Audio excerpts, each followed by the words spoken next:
The Sphinx is far more than a stone monument. It is a spiritual capacitor, etched from the very bedrock of the Giza Plateau, and a colossal affirmation of humanity's potential for spiritual mastery.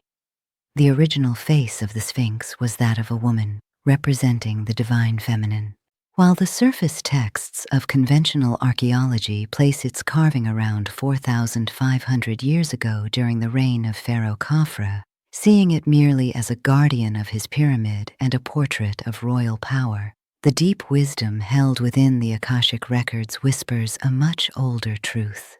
The extensive, unmistakable water erosion on its body points to a time of prolonged, heavy rainfall, conditions that have not existed in the region for nearly 12,000 years. This astonishing antiquity dates the monument to around 10,500 BCE, suggesting it predates the dynastic Egyptians and was the creation of an earlier, highly advanced civilization, most likely by the survivors of Atlantis, who are also attributed to creating the grand pyramids found around the world. The true builders understood the great universal cycles.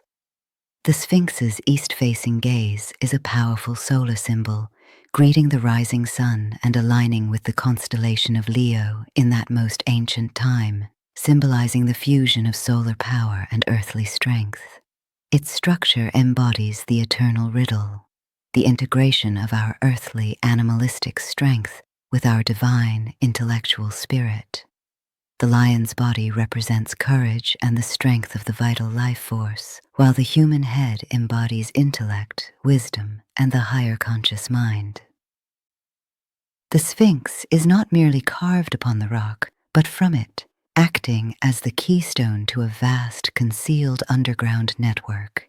The deepest whispers speak of a sacred chamber, a hall of records said to be located beneath its paws, a vault containing the preserved wisdom and history of that elder civilization, awaiting the moment humanity's collective vibration rises high enough to receive its truths. Its primary function was a spiritual one, to serve as a monumental energetic transmitter, a talisman of protection and initiation. Facing the sunrise, it was a profound symbol of the cycles of death and rebirth, guarding the threshold between realms.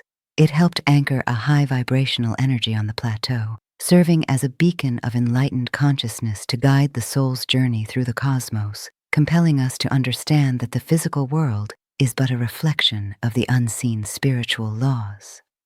But the most potent truth concerns the divine feminine. The current, masculine face is an alteration, a remodeling made by a later, more patriarchal epoch that sought to claim and personalize this universal monument.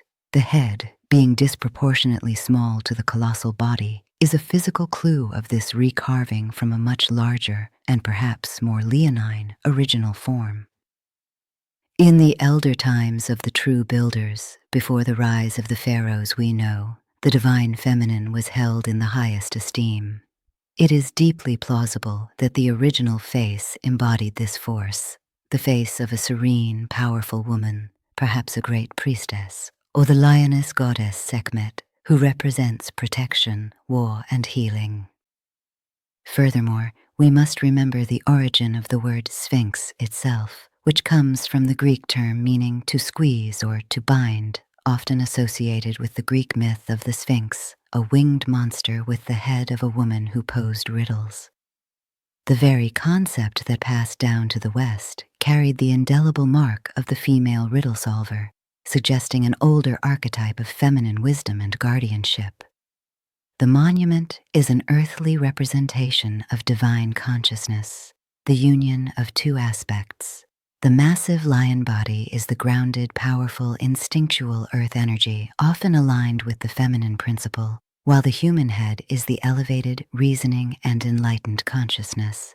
By revealing the original female aspects of the Great Sphinx into contemporary minds, the universe is bringing into consciousness the necessary re-emergence of the divine feminine in our current era, a period of collective healing, emotional balance, and spiritual awakening.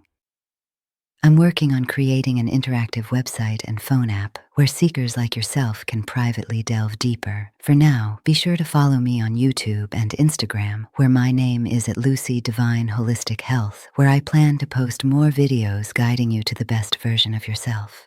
Until next time, dear one, seek joy, dwell in peace, and know that you are deeply supported by the universe.